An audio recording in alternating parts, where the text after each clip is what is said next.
మనము ఈ క్లాస్లో అసెస్మెంట్ చూద్దాము. అంటే డైలీ లైవ్ అసెస్మెంట్ ఉంటుందని చెప్పాను కదా, ఇది ఒక ఎగ్జాంపుల్ లాగా అన్నమాట. ఎలా ఉంటుంది మన అసెస్మెంట్ టెస్ట్ అనేసి. జస్ట్ ఊరికే చదివితే సరిపోదు.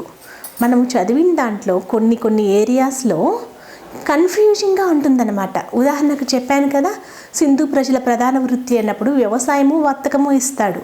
అప్పుడు మీరు కొంచెం కన్ఫ్యూజన్ ఏరియాస్ ఉంటాయి. సో వ్యవసాయమే కదా ప్రధానంగా వాళ్ళ ఆర్థిక వ్యవస్థ. ఇలా కన్ఫ్యూజన్కి గురి కాకుండా ఎగ్జామ్స్లో ఆ ఏరియాస్ని గుర్తించి వాటి మీద బిట్స్ ఇవ్వడము, అలాగే మీరు థింక్ చేసి చదివేలాగా బిట్స్ ఇవ్వడము, మీలో థింకింగ్ ఎబిలిటీని పెంపొందించడానికి డైలీ నేను లైవ్ సెషన్ తీసుకోవడం జరుగుతుంది. ఆ అసెస్మెంట్ ఎలా ఉంటుంది అనేది ఇప్పుడు నేను ఎగ్జాంపుల్ చూపిస్తాను. దీనికంటే ముందు ఒక క్లాస్ ఫినిష్ అయిన తర్వాత నేను రివ్యూ చేసుకుంటాను అన్నమాట. ఏవైనా పాయింట్స్ మర్చిపోయాను, అడిషనల్ ఇన్ఫర్మేషన్, అలాగే ఏదైనా స్మాల్ మిస్టేక్స్ ఉంటాయి కదా, అవి మళ్ళీ నేను సరిదిద్దుకోవడం జరుగుతుంది క్లాస్లోనే. ఓకే, మరి కొన్ని మర్చిపోయిన పాయింట్స్ ఏంటి అంటే, సుర్కోటోడా గుజరాత్ దగ్గర ఉంది అని చెప్పాం కదా. ఈ సుర్కోటోడాలో గుర్రం యొక్క ఆనవాళ్ళు కొంచెం లభించాయి అంట.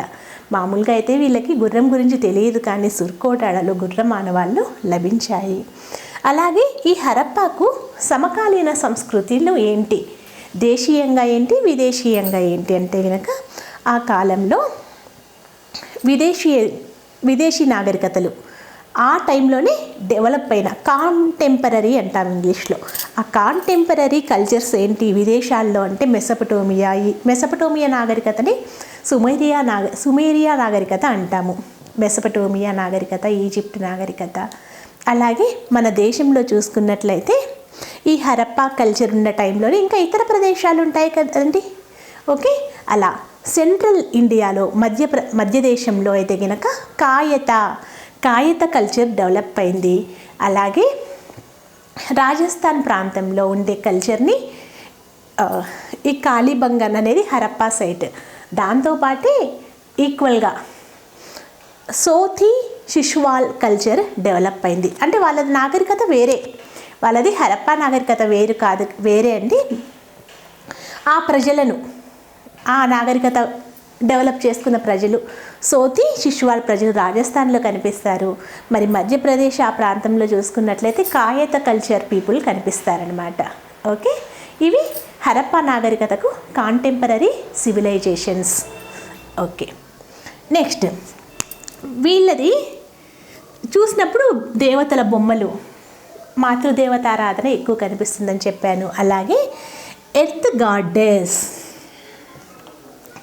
ఒక బొమ్మ దొరికిందండి. ఎలా ఉందంట, ఆమె గర్భాశయం నుంచి ఒక చెట్టు బయటికి వచ్చినట్లు కనిపిస్తుంది, ఒక తీగ బయటికి వచ్చినట్లు కనిపిస్తుంది. అంటే మొక్కలు దేంట్లోంచి వస్తాయి మామూలుగా మట్టిలోంచి కదా. సో అంటే ఎర్త్ గాడ్డెస్ భూదేవత అయి ఉండొచ్చు ఆమె.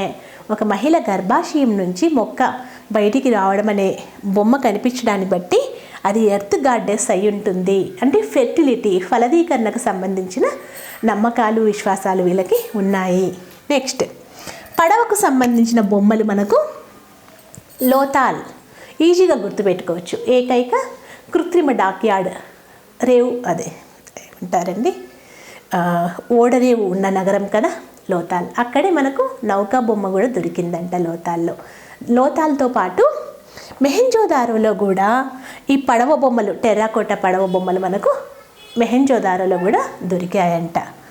నెక్స్ట్ ఇంకొక ఇంపార్టెంట్ సైట్ గురించి చెప్పలేదు, ధోలావీరా. ఈ ధోలావీరా సబర్మతి నది ఒడ్డున గుజరాత్ దగ్గర ఉంటుంది. ఈ ధోలావీరా 2021లో వరల్డ్ హెరిటేజ్ సైట్గా, అంటే ఇటీవల కాలంలో వరల్డ్ హెరిటేజ్ సైట్గా కూడా గుర్తించడం జరిగింది.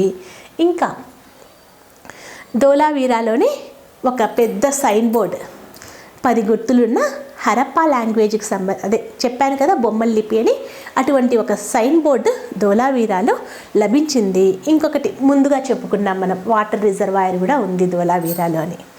నెక్స్ట్ లుంబ్రిక్, నేను లాస్ట్ క్లాస్లో చెప్పాను ఏంటి అంటే లుంబ్రిక్ని కూడా మార్టిమం వీలర్ దగ్గర చేర్చి చెప్పానండి. స్మాల్ మిస్టేక్ అది. అంటే ఏంటి, ఆర్యుల దండయాత్ర వల్ల హరప్ప నాగరికత నాశనమైంది అని మార్టిమం వీలర్ గార్డెన్ చైల్డ్ పేర్కొన్నారు, లుంబ్రిక్ కూడా పేర్కొన్నాడు. బట్ అక్కడ కొంచెం సరిదిద్దుకోండి. ఈ లుంబ్రిక్ ఏం చెప్తాడు అంటే పర్యావరణ మార్పుల వల్ల హరప్పా నాగరికత నాశనమైంది అని చెప్తాడు Lambrick. Okay, not due to Aryas wars అనమాట. ఓకే, నెక్స్ట్ ఇక్కడ చెప్పాను కదా కోట్ డిజి, అంబ్రీ, ఇవి సింధు చెప్పాను, ఇది సింధు నది అని. ఇక్కడ కోట్ డిజి కూడా సింధు నది ఒడ్డున ప్రస్తుతం పాకిస్తాన్లో ఉంది. అంబ్రీ కూడా పాకిస్తాన్లో ఉంది. ఇవన్నీ కూడా పాకిస్తానే. ఓకేనా, కోట్ డిజి, అంబ్రీ, మెహెంజోదారో, చాన్హుదారో. ఓకే, నెక్స్ట్ ఇప్పుడు మనం అసెస్మెంట్ చూద్దాం, కొన్ని క్వశ్చన్స్ చూద్దాము. మామూలుగా నేను క్వశ్చన్స్ అడిగినప్పుడు డైలీ మీరే ఆన్సర్ చేయాల్సి ఉంటుంది. క్లాసెస్ బాగా విని నాకు రన్నింగ్ నోట్స్ సబ్మిట్ చేయాలి. అలాగే క్వశ్చన్స్కి, నేను అడిగే క్వశ్చన్స్కి మీరు బాగా ఆన్సర్ చేయగలిగేలా రోజు చదువుకోవాలి క్లాస్ని. ఎంతండి, నేను కరెక్ట్గా ఈ లెసన్ మొత్తానికి నాకు ఒక 8 అవర్స్ పడితే మీరు జస్ట్ 2 అవర్స్ కేటాయిస్తే చాలు. ఓకే, సరే, కొన్ని క్వశ్చన్స్ చూసినట్లయితే మనము క్లే మోడల్ ఆఫ్ ప్లఫ్ ఎక్కడ దొరికింది అంటే చెక్క నాగలి ఎక్కడ దొరికింది? ఓకే, ఆప్షన్ ఏ ఖలిస్తాన్, B Banawali, C Harappa, D A మరియు బి. మనం చెప్పుకున్నాం కదా క్లాస్లో, ఖలిస్తాన్, బన్వాలి. ఎన్సీఆర్టీ పుస్తకంలో ఉందండి, ఇది ఎక్కడి నుంచో నేను తేలేదు ఈ వీటిని. Okay, next oldest Harappa site ఏది? చెప్పుకున్నాం కదా, బిద్రానా. నెక్స్ట్ ఆప్షన్స్ అన్నమాట. యూనిక్ ఫీచర్, సింధు ప్రజల యూనిక్ ఫీచర్ ఏది కింది వాటిలో? ఓకే, ఏ వచ్చేసి బహుదేవతారాధన, బి ధోలావీరాలో water management, C town planning, D ఏది కాదు. ఏది అంటే దీంట్లో టౌన్ ప్లానింగే కదా. ఫస్ట్ పట్టణాలు భారతదేశంలోనే కాదు, ఇంకా మన దక్షిణాసియాలోని పట్టణాలు తొలుత నిర్మించింది వీళ్ళే అనమాట, హరప్ప ప్రజలే. Okay, this is the unique feature, ప్రత్యేక లక్షణం, విశిష్ట లక్షణము హరప్పా ప్రజలది. బహుదేవతారాధన ఉంది, కానీ అది యూనిక్ ఫీచర్ కాదు, ఎందుకంటే ఎంతోమంది పూజిస్తూ ఉంటారు కాబట్టి. ధోలావీరాలో వాటర్ మేనేజ్మెంట్ కూడా యూనిక్ ఫీచర్ కాదు. నేను విశిష్ట లక్షణాలు ఏంటి వీళ్ళవి అని నేను ఫస్ట్ క్లాస్లో చెప్పాను, గుర్తు పెట్టుకోండి. అవి ఏంటి విశిష్ట లక్షణాలు? పట్టణ ప్రణాళిక, భూగర్భ డ్రైనేజ్ సిస్టమ్, ఇంకా కాల్చిన ఇటుకల వాడకం కూడా విశిష్ట లక్షణము అంటే చెప్పలేము అది, ఎందుకంటే మెసొపటోమియాలో కూడా కాల్చిన ఇటుకలు వాడారు, అది కొంచెం సందేహాస్పదం అనమాట. ఇవి భూగర్భ డ్రైనేజ్ అనేది కూడా unique feature. Okay, town planning కూడా unique feature. Guys, right. Next క్రింది వాటిలో హరప్పా సైట్ కానిదేది? కొన్నిసార్లు మనము హరప్పా స్థలాలు అనేటివి ఈ కొన్నే కాదు, వందల కొద్దీ ఉన్నాయండి. అన్ని స్థలాల పేర్లు మనం గుర్తు పెట్టుకోం కదా. సింపుల్ లాజిక్, తెలిసిన వాటిలో ఎలిమినేట్ చేసుకుంటూ వెళ్ళడమే మనం. ఓకే, ఇక్కడ లోథాల్, ధోలావీరా, మెహ్రగర్, సోక్తాఖో ఉంది. సోక్తాఖో అనేది పాకిస్తాన్లో ఉంటుంది. లోథాల్, ధోలావీరా గురించి తెలుసు మనకి, ఎలిమినేట్ చేద్దాం ఎందుకంటే అవి రెండు హరప్పా స్థలాలే కాబట్టి. మూడవది మెహ్రగర్, ఈ మెహ్రగర్. నాలుగవది సోక్తాఖో. మెహ్రగర్ అనేది నియోలిథిక్ సైట్, అంటే ఈ హరప్పా నాగరికత కంటే ముందు ఆదిమ మానవులు నివసించిన కల్చర్ని మళ్ళీ అక్కడ యుగాలుగా విభజిస్తారనమాట.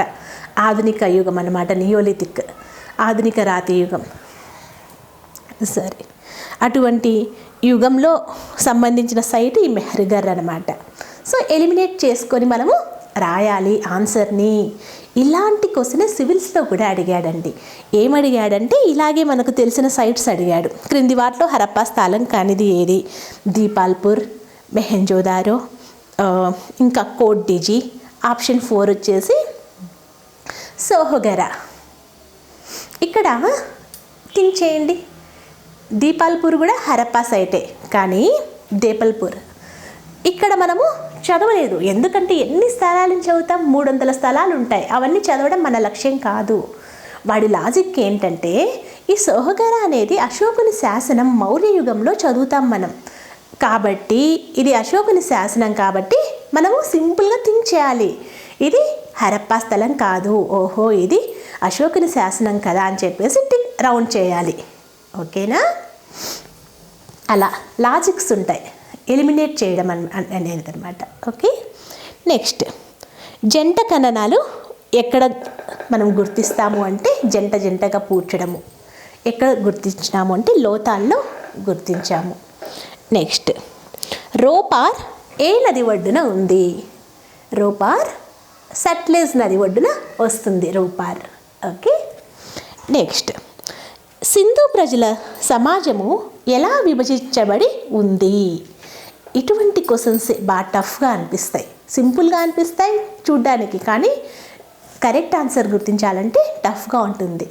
ఇవి మనం ఎప్పుడు బాగా చేయగలము అంటే లెసన్ని బాగా థింక్ చేసుకుంటూ చదివినప్పుడు మాత్రమే ఇలాంటి బిట్స్ చేయగలము. సరే, ఆప్షన్స్ చూడండి. ఫెయిర్లీ ఎగాలిటేరియన్ అంటే సమానత్వం కల సమాజము, ఆప్షన్ ఏ.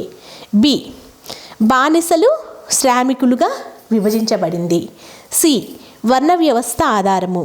డి కుల వ్యవస్థ విభజన కలదు. మీకు క్లాస్ అండర్స్టాండ్ చేసుకుంటే మీరు ఈజీగా చేయగలరు. నేనేం చెప్పాను, ఇక్కడ వర్ణ వ్యవస్థ కుల వ్యవస్థ లేదని చెప్పాను. అలాగే మనకి ఇంకా ఆప్షన్స్ ఏమున్నాయి? ఫెయిర్లీ ఎగాలిటేరియన్, నెక్స్ట్ వచ్చేసి స్లేవ్స్ లేబర్స్ గురించి కూడా నేను మెన్షన్ చేయలేదు, అలాంటి వ్యవస్థ ఉంది అని. కాబట్టి మీరు అది కూడా కొట్టేయచ్చు. నెక్స్ట్ ఫెయిర్లీ ఎగాలిటేరియన్ అంటే సమానత్వం ఉంది సంఘంలో, అంతే కదా. మరి ఎటువంటి విభజన లేనప్పుడు మనిషిగా గుర్తించినప్పుడు అది ఇంకా ఈక్వల్ సొసైటీనే కదా. ఓకే, ధనిక పేద ఉండొచ్చండి, అది డబ్బుకు సంబంధించి, అదేం కాదు. పేదోడు కూడా ధనికుడు అవ్వచ్చు డబ్బులు సంపాదించి. సో అది బేస్ చేసుకోవద్దండి. సో ఇటువంటి కుల వ్యవస్థ వర్ణ వ్యవస్థ ఇవేమీ లేవు కాబట్టి సమానత్వం ఉన్న సొసైటీ అన్నమాట సింధు ప్రజలది. నెక్స్ట్ ముద్రల మీద ఎక్కువగా కనిపించే దైవం ఏది అంటే గనక చెప్పాను కదా, ఖడ్గమృగము, రైనోసేరస్. ఇక్కడ ఆప్షన్స్ వచ్చేసి కౌ, బుల్. వీళ్ళు మూపురం ఉన్న ఎద్దును కూడా పూజించారండి. Okay, cow, bull, unicorn bull. Next rhinoceros is the answer. Next వీరికి సంబంధించి అసర్షన్, రీజన్ అనే టైప్లో కూడా బిట్స్ వస్తాయి. అసర్షన్ అంటే ఏంటి? ఒక సత్యం చెప్పడం, ఒక స్టేట్మెంట్ ఇవ్వడం అన్నమాట. రీజన్ అంటే ఈ స్టేట్మెంట్కి ఈ రీజన్ సపోర్ట్ చేస్తుందా లేదా అని. అర్థమైందా? ఏ ఆర్ అని ఇస్తాడు ఎగ్జామ్లో మీకు.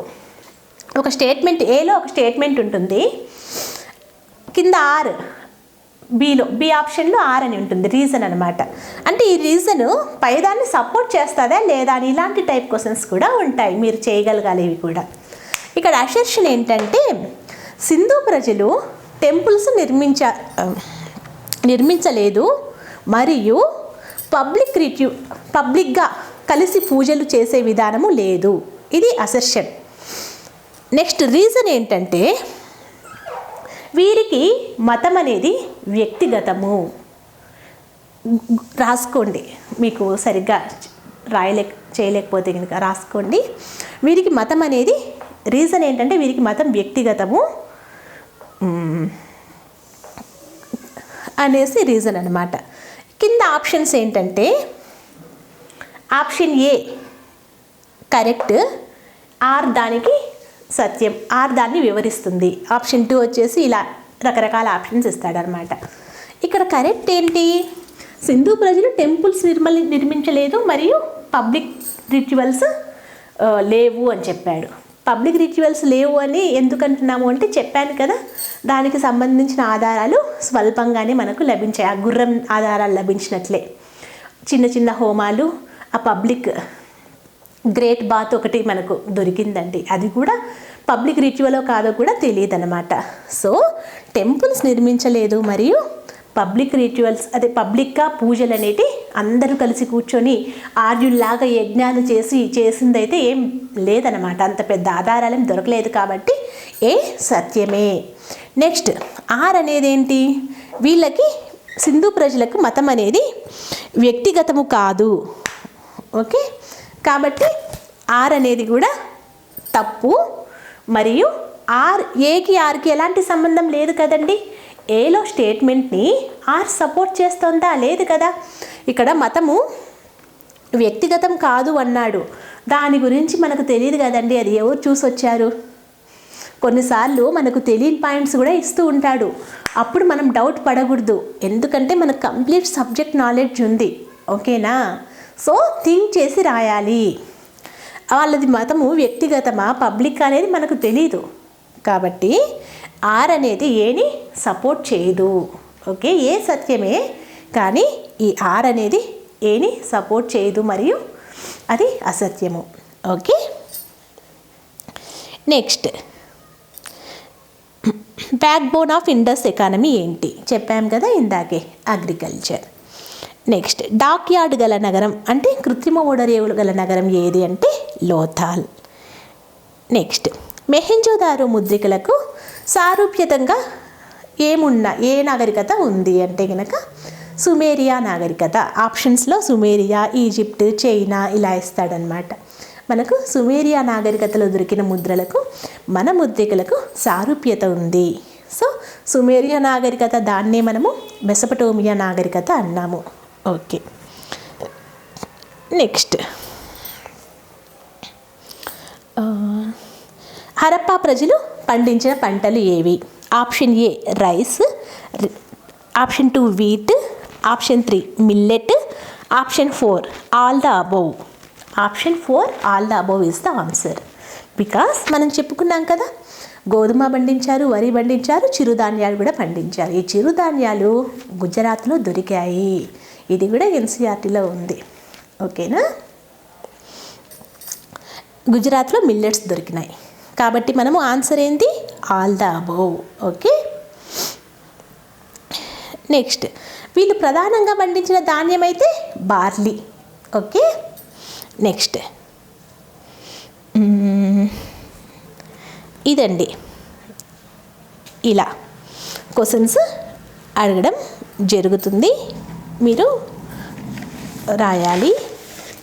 ఇంకా సమ్ యూపీఎస్సి క్వశ్చన్స్ కూడా నేను చూశాను, అవి కూడా మన క్లాస్ వింటే గనక అవి కూడా మీరు చాలా ఈజీగా చేయొచ్చు. ఓకే, ఇలా ఉంటుంది మన అసెస్మెంట్ అనేది డైలీ.